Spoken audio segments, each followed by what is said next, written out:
Assalamualaikum warahmatullahi wabarakatuh. Kembali lagi kita melanjutkan materi pemrograman 2 untuk bahasa pemrograman Java. Kita masuk ke materi ke-14, yaitu mengenai tipe data array atau larik satu dimensi.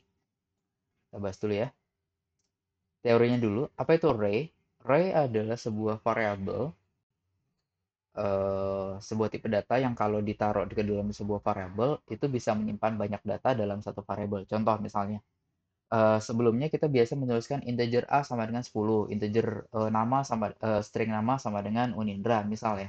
Nah, di situ kita hanya bisa menampung satu nilai ya. Kita hanya bisa menampung satu nilai.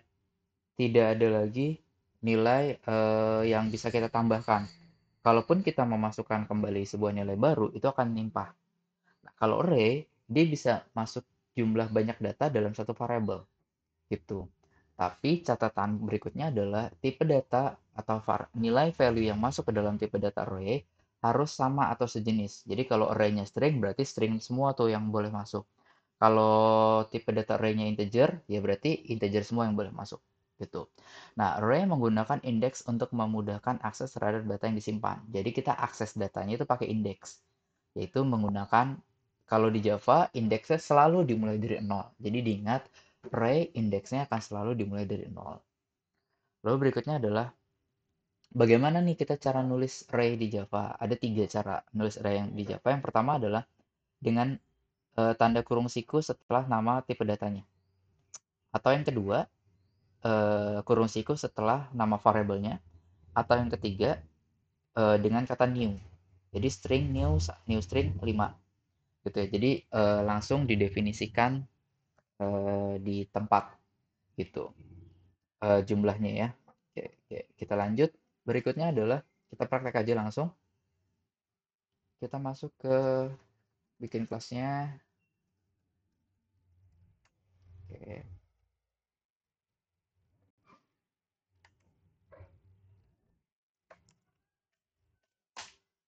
ini.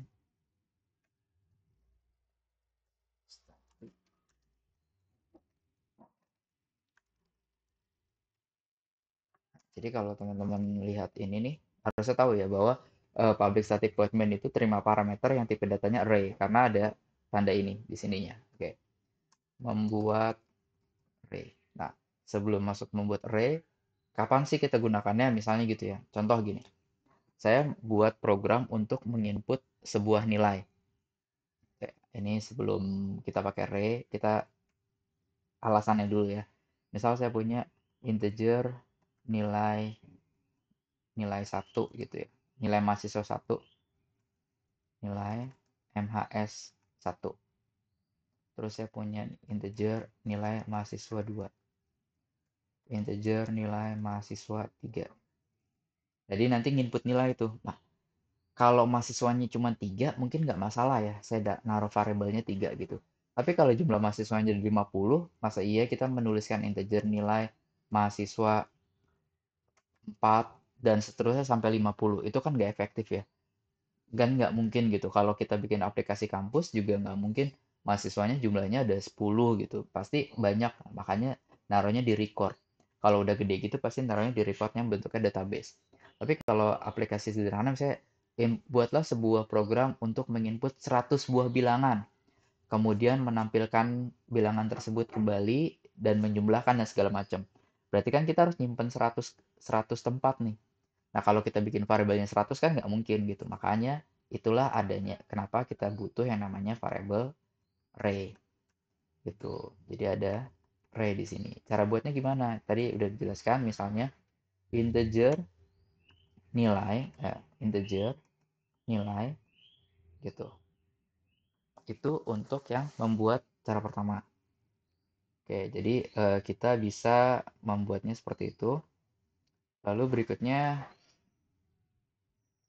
untuk apa namanya ngisinya gitu ya. Bagaimana cara kita mengisi nilai array-nya? Sekarang kita contoh ya. Misal nih, kita masuk nilai 0 sama dengan 10. Nah, lihat di sini. Kalau sebuah parameter gitu ya. Kalau sebuah variabel itu ada error seperti ini, berarti dia belum diinisialisasi. Jadi kita nggak tahu nih bentuknya berapa. Ini baru nulisnya aja. Sekarang coba yang kedua. Ini kita taruh juga ya, string nama. Tuh. Sekarang coba kita cek yang nama. Nama untuk yang pertama itu misalnya Budi. Nah, juga sama ya. Berarti dua-duanya belum diinisialisasi gitu. Lalu apa bagaimana cara kita inisialisasi sebuah sebuah array? Nah, sekarang kita inisialisasi dulu. Yang pertama, kalau kita mau ngisi langsung, kita bisa tulis seperti ini nih. Gitu ya. Kita bisa menggunakan kurung kurawal seperti ini. Misalnya integer nilai ada 1, 2, 3, 4, 5. Nah, coba ya. Sekarang apakah nilainya error? Nah, sekarang nilainya udah nggak error. Nah, jadi sekarang kita ngisi udah manual gitu. Terus misalnya ini juga sama nih, sama dengan gitu ya. Kayak nama hari deh. Ada Senin, Selasa, ada Rabu. Nah, ini kalau kita inputnya manual. Jadi kayak gini. H nama hari. Nah, coba kita cek ya. Sistem. Nah, cara cetaknya gimana? System.out.println nilainya dulu. Terus kita mau cetak ininya apa? Yang mana kita mau cetak? Ini indeks keberapa? Saya mau cetak indeks ketiga deh.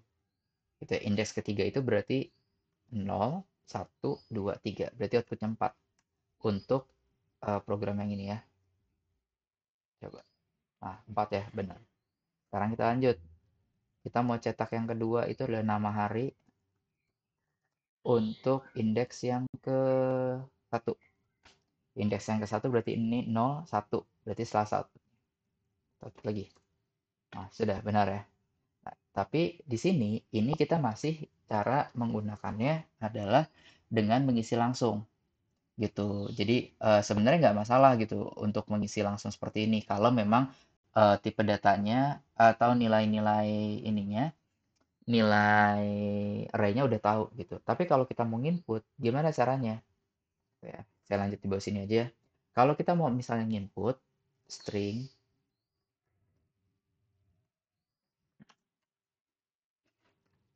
nama sama dengan pakai yang ketiga.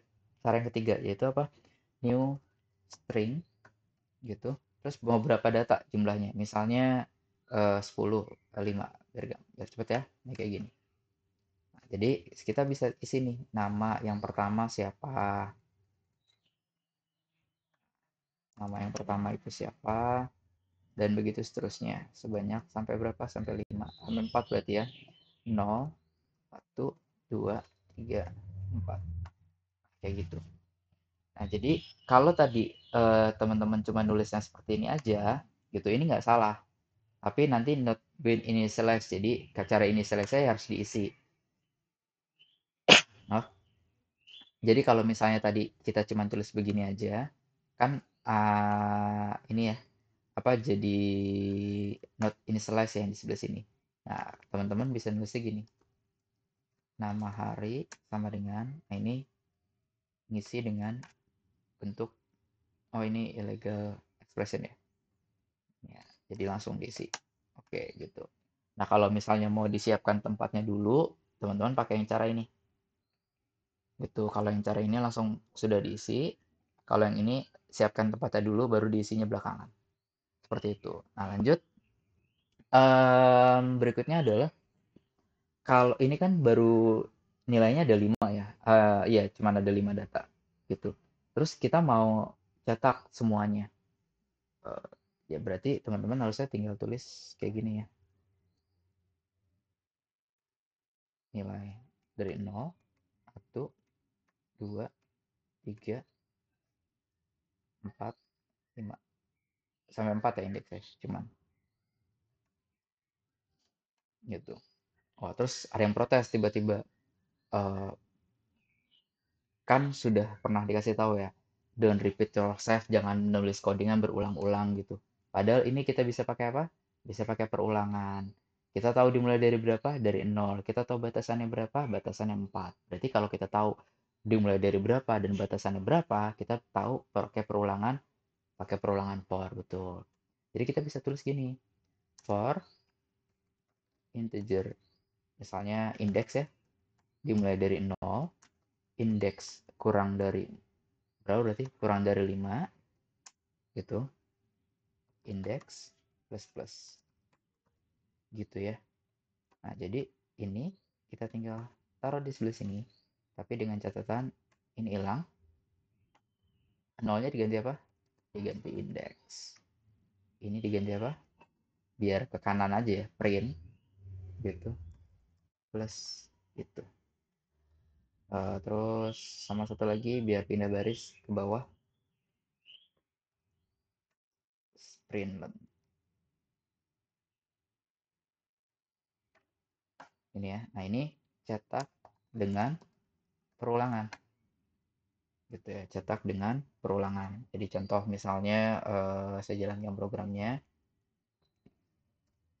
Nah, 10 10-nya ini dapetnya dari sini ya.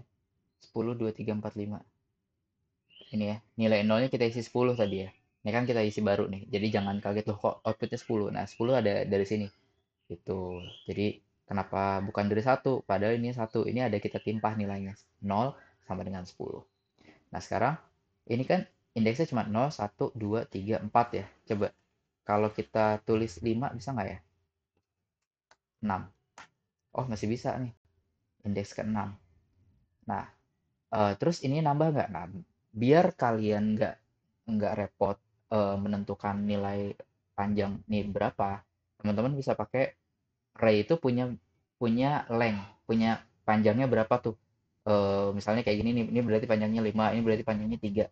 Dengan tulisnya nama tipe datanya, nilai titik length gitu. Jadi coba ya kita jalankan programnya, error nggak nih? Nah, di sini ada error nih. Nilai 6 array sama dengan array index out of bound. Ingat, array index out of bound berarti kita itu cuma punya 0, 1, 2, 3, 4. Nggak ada 6. Loh, tapi kenapa errornya pada saat runtime? Ya karena secara sintaks ini benar, diisi oleh integer gitu. Jadi kalau ketemu array index of outbound artinya kalian ada kelebihan mengakses sebuah array dengan indeks yang nggak ada gitu kira-kira ya. Jadi nilai titik length kita tambahkan di sini. Nilai titik length artinya apa sih? Ini itu berfungsi untuk mengembalikan panjang array gitu ya. Oke, sampai sini jelas ya. Jadi ini cara membuatnya, cara pertama, cara kedua, cara pertama kurung sikunya ada di belakang variabel, cara kedua kurung sikunya ada di depan variabel, cara yang ketiga ini tuh, cara ketiga dengan kata new, jadi ini istilahnya menyiapkan array kosong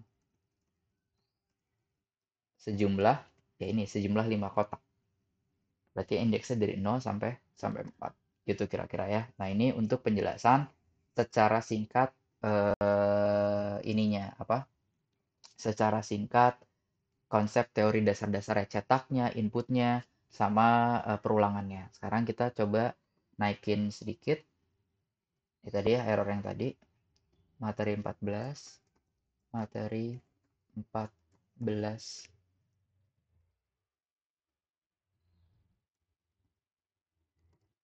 A. Apa ya?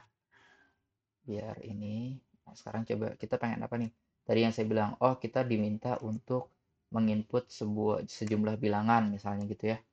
Terus kita mau cetak public static void main string. Oke, lalu ini ya. Misalnya kita mau input ya, kita siapkan aja import Java itu scanner, siapkan scannernya.